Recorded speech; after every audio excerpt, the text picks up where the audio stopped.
여러분의 아침을 함께합니다. 94.5MHz YTN 뉴스 FM 신율의 출발 새아침.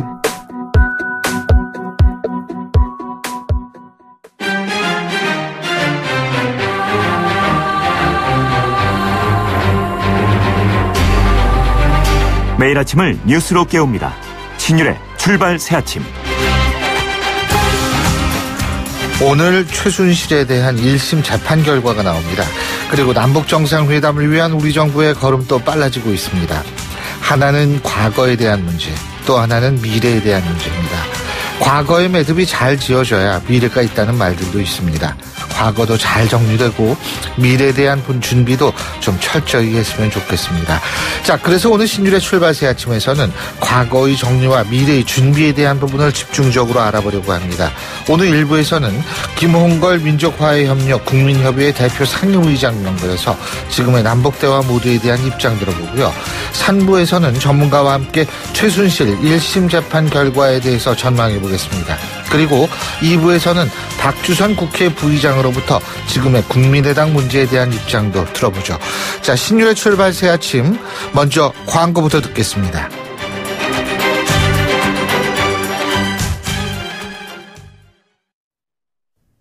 YTN 라디오 신율의 출발 새 아침. 예, 지금까지 들어온 뉴스 정리해보겠습니다. 백병규 시사평론가 스튜디오에 나와 계십니다. 어서 오십시오. 안녕하십니까. 예. 이게 어떻게 방한 기간 동안 그냥 안 마주치려고 막 그랬던 마이크 펜스 미 부통령이요. 어떻게 된 거예요? 북한과 대화할 수 있다. 이런 얘기를 한 모양이에요. 일종의 물타기 발언 아닌가 싶기도 한데요. 아, 물타기. 네, 그래서 한번 좀 봐야 될 것 같습니다. 예. 이 워싱턴 포스트에 보도했는데요. 그 사흘간의 그 한국 방문 일정을 마치고 이제 미국으로 돌아가는 전용기 안에서 한 말이었죠. 워싱턴 포스트의 그 조시 리긴 그 컬럼니스트는 이제 그 전용기 안에서 펜스 미 부통령과의 그 인터뷰에서 이 방한 기간 내내 그 북한과 그 선긋기 나섰던 그 마이크 펜스 미 대통령이 북한과 대화할 수 있다. 이렇게 이제 발언했다고 이제 보도를 했습니다. 그러나 이제 이렇게 그 컬럼니스트, 언론의 그 컬럼니스트를 이제 같이 동반하는 경우에는 예. 사실은 이제 그 언론 보도를 염두에 두고 같이 왔다 갔다 하는 거거든요. 그래서 이제 일종의 그 자기 메시지를, 정치적인 메시지를 이제 맞으면 내는 건데, 그래서 이제 이걸 어떻게 봐야 되느냐 좀 논란이 있을 것 같습니다. 아무튼 여기에서 그 방한 기간 중 그 문재인 대통령과의 그 두 차례의 그 실질적인 그 대화를 통해서 예. 한미가 북한과의 그 추가적인 외교적 관여를 위한 그 조건에 합의했다. 이렇게 이야기를 했다고 합니다. 예. 여기에서 그 외교적 관여란 이 북한과의 그 대화나 협상을 이제 뜻하는 것으로 이렇게 풀이가 되고 있는데요. 안가주머니죠. 그러니까 네, 맞습니다. 인게이지먼트라고 하죠. 예, 펜스 미 부통령은 그 이 같은 발언이 그 한국이 먼저 그 대북 포용에 나서고 곧 미국도 뒤따를 가능성을 열어두는 것이라고 이제 컬럼니스트인 그 리기는 이제 설명을 했는데요. 펜스 미 부통령 그러나 그 대북 압박을 중단하지는 않겠다는 점도 분명했다고 합니다. 이와 관련해서 지금 이집트를 방문 중인 렉스 틸러슨 미 국무장관 이 북미 대화 시기는 전적으로 북한에 달려있다. 이렇게 이야기를 했다고 그러네요. 예. 이 북한은 대화를 위해서 무엇을 해야 하는지 알고 있다. 이렇게 말하기도 했다고 그러는데 사실은 이제 그 틸러슨 미 국무장관 같은 경우에는 한 달쯤 전에는 조건 없이 북한과 대화할 용의가 있다. 이렇게 이야기를 해서 대화관에서 좀 발끈한 적도 있었거든요. 그래서 상당히 좀 미국에서의 그 대북 메시지가 여전히 좀 애매하고 자, 애매한 게 아니라 헷갈린다. 이렇게 봐야 될 것 같습니다. 뭐가 뭔지 모르겠어요. 그러니까요. 사람마다 딴 얘기를 하니까. 자, 헌정 초유의 대통령 탄핵을 몰고 온 국정농단 사건의 핵심 인물 최순실이 이제 오늘 최순실에 대한 1심 공판이 오늘 열리죠. 제가 오늘 오프닝에서도 말씀을 드렸습니다. 맞습니다. 그 2016년 11월 20일 그 재판에 넘겨진 일에 450일 만입니다. 오늘 오후 2시 10분 이 서울중앙지법 417호 대법정에서 이제 열리게 되는데요. 이 서울중앙지법의 형사합의 22부는 이제 이 형법상의 그 직권남용 권리행사 방해죄, 강요, 특정범죄 가중처벌법상 그 뇌물수수 및 그 알선수재 등 모두 그 18가지 혐의 사실에 대해서 그 유무죄 판단을 내리게 됐는데요. 재판의 핵심 쟁점은 이 최 씨의 혐의 가운데 박근혜 전 대통령과의 그 공모관계를 어느 정도 인정하느냐. 또 그 최 씨의 딸이죠. 그 정유라 씨에게 그 제공된 삼성의 그 승마 지원금 가운데 얼마가 뇌물로 인정되느냐. 이건 이제 그 삼성 이재용 부회장의 그 대법원 판결과도 관련해서 좀 주목이 되는 점이고요.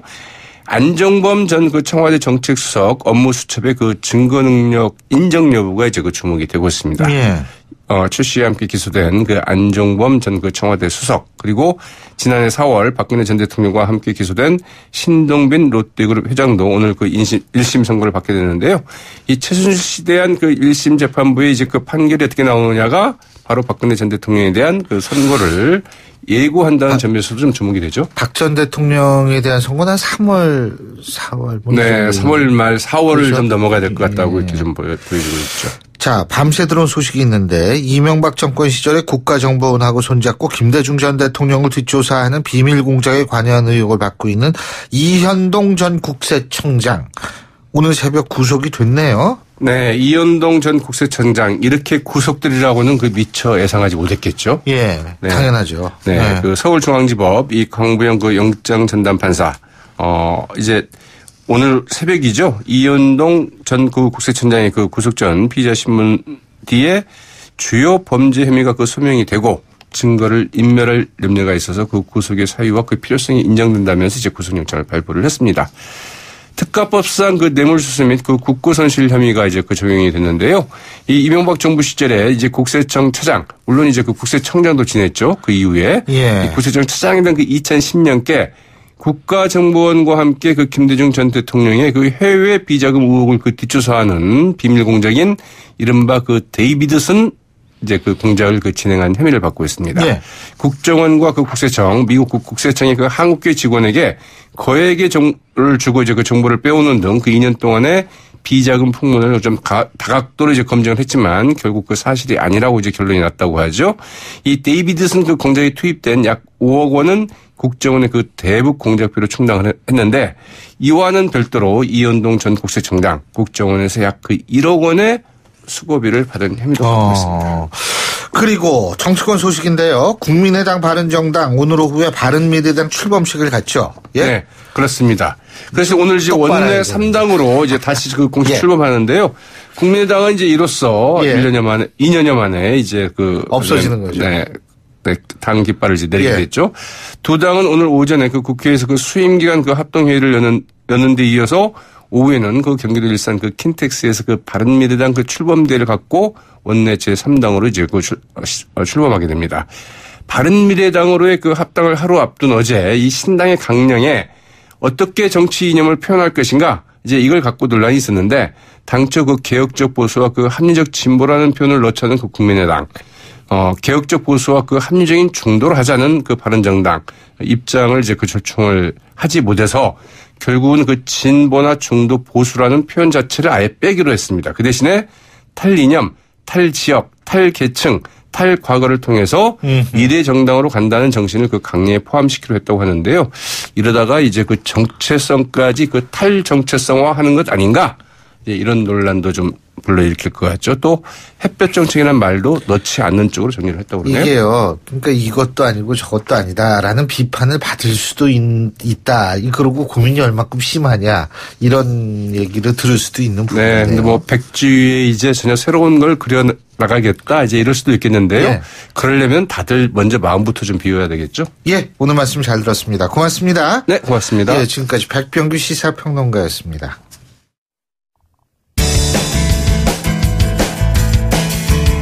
여러분은 지금 FM 94.5MHz로 방송되고 있는 신율의 출발 새 아침을 듣고 계십니다.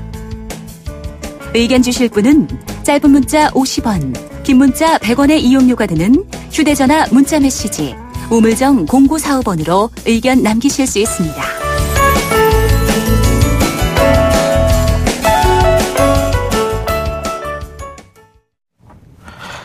마이크 펜스 미 부통령이 최대 압박 정책을 계속 강화하지만 북한이 대화를 원한다면 대화를 할 것이다. 이렇게 얘기를 하면서 북미 대화는 물론 남북 정상회담 성사 가능성도 한층 높아졌다. 이런 얘기가 지금 나오고 있습니다. 그리고 남북 정상회담 이전에 대북 특사설도 지금 솔솔 나오고 있는 상황인데요. 대북 특사로 거론되고 있는 한 분입니다. 민족화해협력 국민회의 민화협이죠.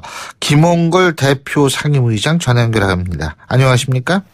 예, 안녕하세요. 예. 지난번에 김영남이하고 김여정이 왔을 때 모두 그 5찬짜리 함께 하셨었죠, 우리 김 의장께서도. 그죠? 예. 예, 그렇습니다. 뭐, 무슨 얘기 좀 하셨어요? 저는 길게 그분들하고 얘기할 틈은 없었고요. 예. 네, 테이블이 달라서. 그냥 인사 좀 나누고. 예. 네, 김영남 위원장한테는 이제 연세가 많으신데도 건강해서 서울에서 다시 만날 수 있어서 참 좋다. 이런 얘기를 나누고, 김영남 위원장이 이제 저희 어머니 안부를 물어보시고. 이호 여사님이요? 예. 돌아가신 어른의 유업을 잘 이어받기 바란다. 이런 식으로 덕담을 서로 나눴죠. 그렇군요. 예전에 우리 김홍걸 의장께서 김정은이도 한번 만나본 적이 있으십니까? 예, 6년 전에 김정일 위원장. 예. 조문 때 저희 가족들이 가지 않았습니까? 예.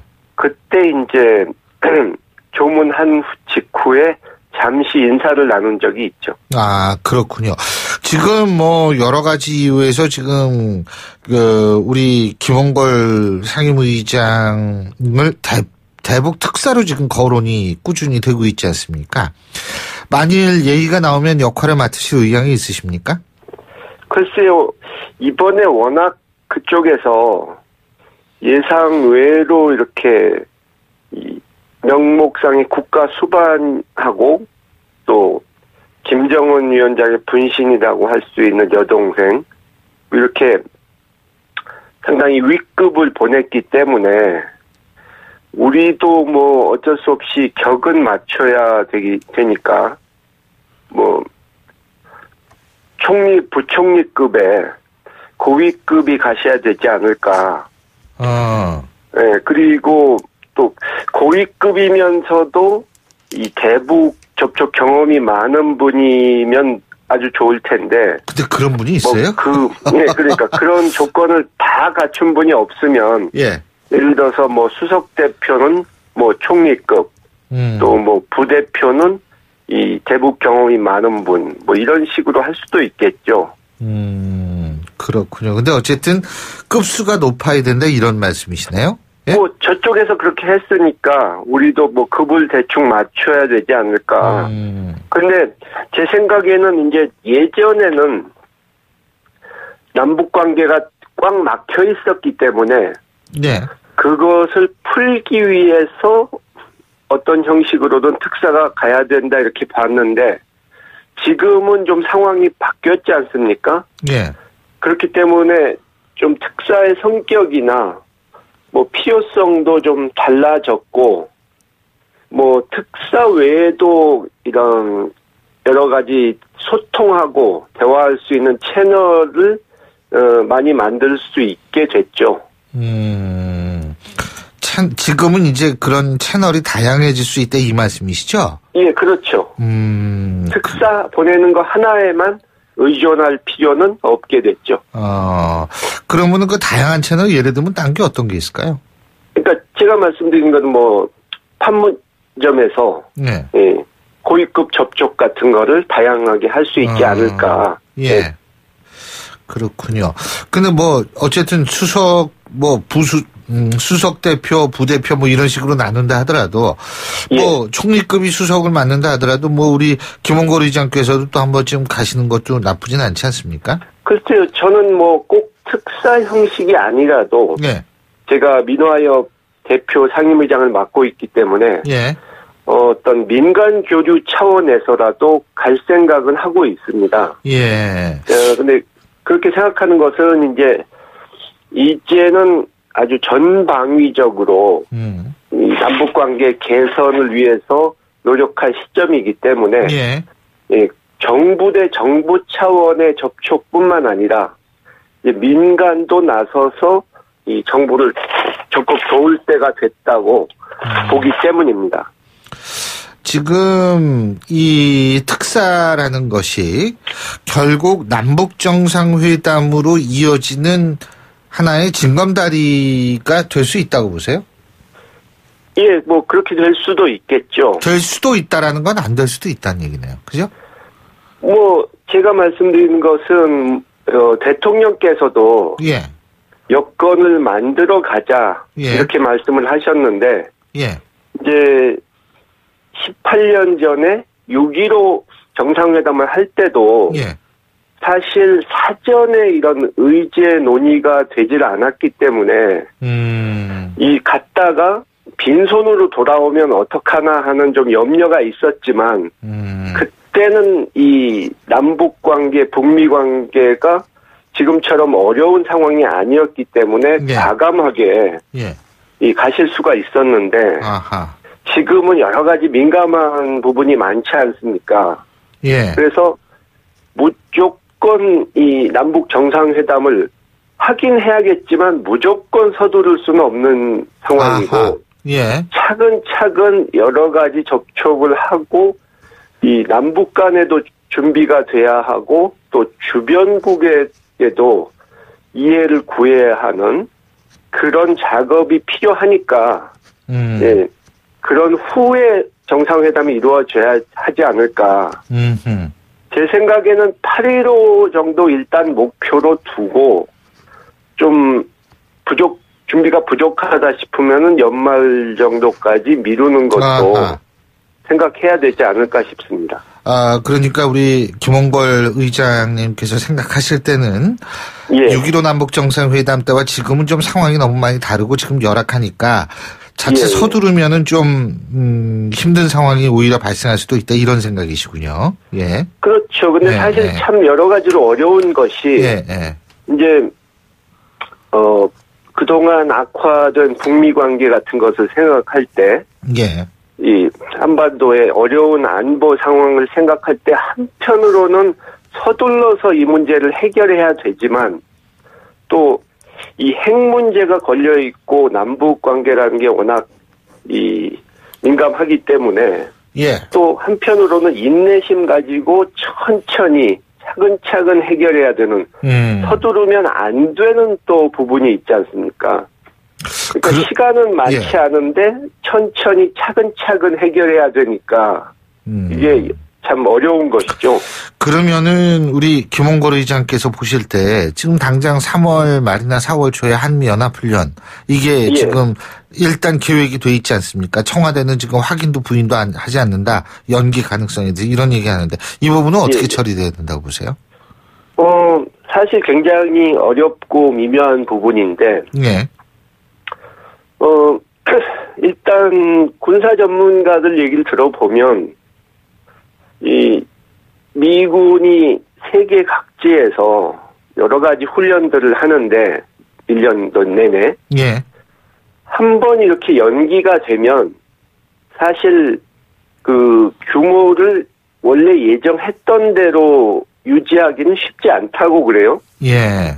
조금 변경을 하고 축소를 할 수밖에 없다고 하는데 뭐 하더라도 약간 축소된 상태로 했을 때 예. 이제 북측에서 그것을 어느 정도의 그 성의 표시로 그렇게 받아들여 줘야 되는데 예. 그 부분에 있어서 우리가 한편으로는 북을 설득하고 예. 또 다른 한편으로는 미국과 협의를 해서 원만하게 이 처리를 하는 게 중요하겠죠. 그러니까 하기는 하되 축소해야 된다 이 말씀이시군요. 뭐 그런 방향으로 갈 수밖에 없을 것이다 하는 것이죠. 근데 제가 진짜 궁금한 게요. 지금 우리가 이렇게 화해 분위기가 되고 뭐 어쩌고 저쩌고 떠들고 있지만 이런 것들이 북핵 문제 해결에 도움이 될까요? 이게 왜냐하면 한쪽에서는 시간 끌기라고 얘기를 하거든요. 저는 뭐 그렇게 보지는 않고요. 예. 일단 남북 관계가 개선이 돼야 예. 현재로서는 예. 개선이 돼서 우리 남쪽을 통해서 한국을 통해서 북이 이 미국과 협상에 들어가게 만드는 것이 최선이다. 저는 그렇게 보고요. 그러니까 북미 관계로 그러니까 북한과 미국의 접촉으로 결국은 북핵 문제 해결로 갈 수밖에 없겠지만 이렇게 우리 한국이 중간에서 역할을 할 수 있어야만이 이 북핵 문제 해결이 돼가는 길에서도 우리의 국익을 지킬 수가 있고, 소위 코리아 패싱이라는 것이 일어나지 않게 되기 때문에, 북이 예. 남과 이렇게 먼저 관계 개선을 하기로 한 것은 아주 다행한 일이라고 생각합니다. 근데 지금 미국에서는 그 ICBM 있잖아요. 개발 완성하는데 3달 남았다, 몇 달 남았다, 몇 개월이라는 얘기가 나오고 있지 않습니까? 예, 예. 이런데 미국 협상을 한다.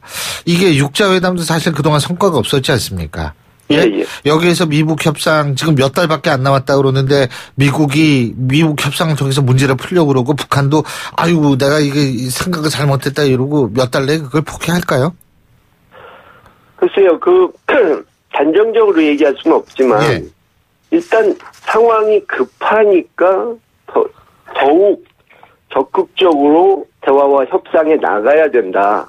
저는 위험하니까 그 위험성을 줄이기 위해서 대화와 협상을 해야 되는 것이고, 예. 일단 미국이 미국 내에서 그런 강경론을 내세우는 사람들이 많이 있는 것은 사실이지만, 예. 그 사람들도 이 현실적으로 가능한 옵션, 그러니까 전쟁 예. 위험성을 배제한 그런 현실적으로 가능한 옵션을 내놓질 못하고 있거든요. 해결책을. 예. 그렇기 때문에 이번에 펜스 부통령도 와서 사실 북핵 해결에는 별 도움이 되지 못할 과거에 부시 대통령이 쓰다 버린 낡은 예. 탈북자 카드 이런 거나 내세웠지. 트럼프 대통령도 동북아 순방 때 전혀 북핵 예. 문제의 평화적인 해결책을 내놓지 못하지 않았습니까? 예. 그러니까 결국 군사적 옵션은 내놓으면 전쟁 위험성이 있는 것이고, 예. 계속 북을 고립시키고 제재한다고 해서 북이 쉽게 항복할 것도 아니고, 예. 또 그건 그것대로 위험성을 내포하고 알겠습니다. 있으니까. 예. 예. 그러니까 결국 예. 평화적인 대화와 협상 외에는 방법이 없다는 거죠. 알겠습니다. 예, 오늘 말씀 여기까지 듣겠습니다. 고맙습니다. 예, 수고하셨습니다. 예, 지금까지 민족화해협력 국민협의회 김홍걸 대표 상임의장이었고요. 신율의 출발 새 아침 1부 순서 여기서 줄입니다. 잠시 뒤 2부에서 뵙겠습니다. 소통의 아침을 여는 공정한 목소리 신율의 출발 새 아침. 신율의 출발 새 아침 2부 순서 먼저 광고부터 듣겠습니다. YTN 라디오 신율의 출발 새 아침. 제가 앞서도 말씀을 드렸습니다만 국민의당과 바른정당의 통합신당이죠. 바른미래당이 오늘 공식 출범합니다. 그리고 이 바른미래당의 합류를 막판까지 고민하셨던 분 중에 한 분이 계십니다. 바로 국민의당 중재파로 불렸던 박주선 국회 부의장인데요. 자, 어쨌든 박주선 국회 부의장께서는 민주평화당이 아니라 바른미래당을 선택했습니다. 왜 그런지 입장 한번 들어보죠. 국민의당 박주선 국회 부의장 전화 연결하겠습니다. 안녕하십니까? 네, 안녕하십니까. 국민의당이라고 부르는 거 오늘까지는 맞죠? 예, 그렇습니다. 예. 자, 이게 지금 박주선 국회 부의장님께서는 바른미래당을 선택을 하셨는데요. 네. 왜 선택을 하셨는지 그 부분부터 좀 말씀해 주시죠. 제가 호남 출신 국회의원이고, 예. 호남의 정신과 가치를 앞장서 실현하겠다고 약속한 사람이기 때문에, 예. 호남 의원들끼리 만든 민주평화당에 가는 것이 당연하지 않겠나, 이렇게 말씀하신 분들이 계십니다. 예. 네, 근데 그 길은 호남을 고립화, 또 폐쇄화, 왜소화시키는 길이고, 그것이 바로 호남인이 진정 바라는 길이 아니라고 생각합니다. 저는 그래서 교섭단체도 구성하지 못한 그 민주평화당, 또 호남 사람끼리만 하고 있는 민주평화당이 호남을 위해서나 나라를 위해서 할 수 있는 일은 없기 때문에, 예. 그것은 국민의 뜻도 아니고 호남의 뜻도 아니라고 싶어서 제 명분과 가는 길이 정도라고 생각하는 바른국민당에 남아서 호남의 이익을 대변하고 국가를 미래를 위해서 대비하는 그런 역할을 좀 해야 되겠다 하는 측면에서 바른미래당으로 가게 됐습니다. 그렇군요. 근데 그 얘기 가게 된 게 아니라 그대로 있었습니다, 저는. 그렇죠. 당이 갔으니까요. 그죠? 근데 이게 그 말씀을 이렇게 들어보면 결국은 민주평화당 같은 경우에는 지역 정당으로 머물렀다가 좀 작아질 가능성이 있다. 이렇게 들리거든요. 맞습니까? 좀 그렇습니다. 네. 왜냐하면 잘 아시다시피 20명 이상의 국회의원이 또 여러 지역을 대표하는 국회의원이 함께 했을 때 정당은 커질 수 있고 국민의 바른 소리를 각계각층의 소리, 다방면의 소리를 전달할 수 있는데 호남의 이익만을 위해서 호남 싸움기만 하는 정당은 마치 우물하는 개구리 정당으로서 이 지방선거 끝나면 저는 소멸된다고 저는 확신하고 있습니다. 바로 그 지방선거예요. 그러면은 사실은 지방선거에서 지금 호남 쪽은 더불어민주당 쪽이 더불어민주당의 어떤 지지가 더 많을 것이다. 이런 예측도 나오고 있는데 물론 그 예측이 틀릴 수도 있죠. 근데 어떻게 보세요? 지방선거는 그러면은 민주평화당이 호남 지역에서 좀 나름대로 선전할 거라고 보십니까? 저는 그렇지 않다고 봅니다. 이제 오늘 바른미래당이 창당이 되면 과연 호남인 입장에서도 호남의 이익이나 호남의 자존심, 명분을 위해서 어느 정당을 택할 것이냐 하는 차분하고 냉정한 분위기 속에서 이성적 판단의 기회가 남아있으리라고 저는 보고요. 그다음에 어차피 호남인 입장에서도 지역 정당으로서 역할밖에 하지 못하는 이 정당을 선택하는 것은 호남인의 정신과 가치 실현에도 큰 문제라고 판단하고 아마 지방선거에서도 민주평화당은 괄목할 만한 성과를 내기는 어렵다고 저는 봅니다. 다만 국민의당과 이제 더불어당이 경쟁하는 그런 상황 속에서 이제 국민의당 세력이 나눠지다 보니까 더불어민주당에게 어부지를 주는 경우가 생길 수 있다고 예측할 수도 있는데 지금 이제 평창 동계올림픽이 끝나면 한미 관계, 대북 관계, 그다음에 미국발 증시, 폭락 등등 경제 문제 이런 것이 이제 종합적으로 문재인 대통령 정부의 민낯을 드러내고 그에 대한 평가가 있기 때문에 당당히 경쟁할 수 있는 기회가 오지 않나 이렇게 저는 조심스럽게 관측을 하고 있습니다. 근데요, 지금 바른미래당의 이런 거 보면은 진보라든지 중도라든지 보수라는 표현은 사라졌고요. 예? 이렇게 돼 있고 햇볕 정책이라는 말도 넣지 않는 쪽으로 정리가 됐다고 그러거든요. 어떻게 보십니까? 저는 중도 개혁이라는 항아리 속에 중도 개혁을 지지하는 보수 세력, 진보 세력이 들어와 있다고 저는 보고 있습니다.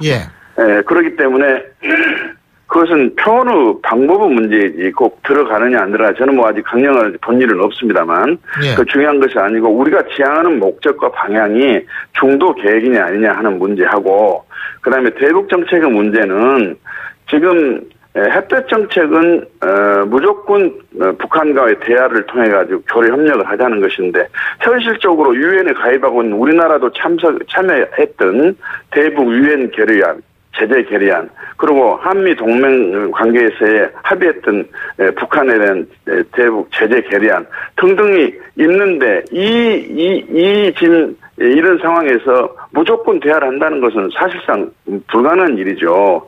그래서 햇볕 정책도 대북 정책의 처방전인데 상황이 악화돼 가지고 그 처방전이 약효가 없다고 보면은 좀 진전시키는 그 지혜가 필요하다고 저는 생각하고 있습니다. 그러나 햇볕 정책이라는 용어가 쓰고 안 쓰고가 중요한 문제는 아니고 햇볕 정책이 결국에 지향하는 그 가치를 실현하는 그런 대북 정책의 이 관을 갖고 있느냐 여부가 더 중요하다고 저는 생각하고 있습니다. 자, 그런 맥락에서 그러면 이번에 남북 정상회담 얘기 나오고 있는데 이 부분은 어떻게 보십니까?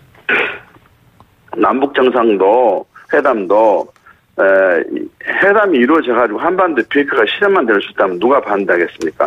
그러나 현실적으로 이번에 평창 올림픽에 김여정, 김영남 이런 분들이 왔습니다만 비핵화 관련해서는 한마디도 이야기를 안 했습니다. 그런데 북한과의 대화는 압박과 제재 속에서 비핵화를 실현하기 위한 대화를 목적으로 지금 진행이 되고 있는데 여기서 한미 간에 동의가 이루어지고 양의가 이루어진 상황에서 우리 정부가 북한을 설득을 시켜가지고 북미 간의 대화를 우선시키거나 또는 동시 진행을 시키면서 우리가 또 북한에 대해서 비핵화를 실현하기 위한 또 우리 나름의 역할을 한다는 측면에서의 정상회담은 필요할 수도 있겠지만 문 대통령께서 말씀하신 대로 정상회담이 이루어지려면 여건이 만들어져야 되고 북미 간의 대화가 적극적으로 이루어져야 한다는 이야기를 했는데 그 말씀 잘하셨다고 저는 생각하고 있습니다. 네, 그러니까 지금 김홍걸 민화협 대표 상임의장하고 제가 일부에서 인터뷰를 했는데 김홍걸 의장도 지금 이거 서둘러서는 안 된다라는 얘기를 했거든요. 남북정상회담. 그러면은 박주선 국회 부의장님께서도 그런 의견에 동의하신다 이렇게 이해도 되겠군요. 아니요. 그렇죠? 이런 상황에서는 서둘러 본들 효과가 없는데. 효과가 없다. 네. 무슨 서두른다는 의미가 있겠습니까? 자, 네. 정세균 국회의장께서 이런 말씀을 하셨어요. 남북 대화, 물꼬는 텄지만 본질적 위기는 전혀 바뀌지 않고 여전하다. 이런 얘기가 지금 했다고 보도가 되지 않습니까? 그럼 이 얘기에도 우리 박주선 국회 부의장께서도 동의하시는 그 점에 동의합니다. 동의를 하는데 그렇다면 그 본질이 바뀌지 않은 상태를 그대로 바뀌지 않았기 때문에 평창 동계올림픽 이전의 관계로 다시 해결을 할 것이냐 하는 것보다는 저는 미국과 북한을 오가면서 북미 대화를 성사시키도록 우리가 적극적인 노력을 하고 또 한반도 비핵화를 실현할 수 있도록 적극적인 설득 노력을 북한에서 할 필요는 있다 저는 그렇게 생각하고 있습니다. 그러나 전제는 한미동맹이 균열이 돼서는 안 되고 유엔의 대북 제재 결의안이 또 빈틈을 주도록 해서는 안 된다. 저는 그런 생각을 갖고 있습니다. 알겠습니다. 자, 다시 바른미래당 얘기로 돌아가서요. 지금 바른미래당 같은 경우에, 단일 지도 체제냐, 집단 지도 체제냐, 뭐 이런 거 결정이 됐습니까? 지금 오늘, 수임 합동회의에서 마지막 조율을 해가지고 결정할 것으로 저는 알고 있습니다. 아, 그렇군요. 그러면은 지금 사실 우리 박주선 국회 부의장님을 비롯해서 안철수 대표도 있고, 유승민 대표도 있고 이런데 어떻게 교통 정리가 잘 될지 모르겠어요? 어차피 안철수 대표는 이제 백의종군 하겠다고 이미 오래전에 선언을 했었고요.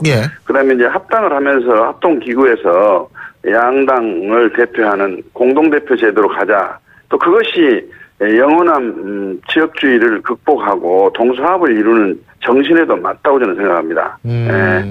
그래서 그렇게 하는 것으로 아마 내부적인 합의가 된 것으로 저는 알고 있습니다. 예, 그렇군요. 그리고 이제 또 한 가지 얘기가 나오는 게 이게 결국은 바른미래당이 한국당하고 무슨 연대 이런 얘기하는 거 아니냐. 그거는 어떻게 생각하세요? 아마 지방선거 끝나면 한국당은 큰 타격을 입어가지고 그래서 좀 부지가 어려울 겁니다. 그런데 존재할 수도 없는 당하고 무슨 연대며 무슨 또 통합 이야기가 되겠습니까? 그것은 바른미래당 출범에 대해서 비난하고 비판적인 시각을 가진 분들의 주장이고 그건 기우에 불과하다. 있을 수가 없죠. 어떻게 DNA가 다른데 합해져가지고 무슨 통합 효과가 일어날 것이며 그 서로 죽는 길인데 그걸 어떻게 하겠습니까? 말이 안 되죠. 알겠습니다. 오늘 말씀은 여기까지 듣겠습니다. 고맙습니다. 네, 감사합니다. 지금까지 국민의당 박주선 국회 부의장이었습니다. 신율의 출발 새 아침 2부 순서는 여기까지고요. 전 8시 10분 3부에서 뵙겠습니다.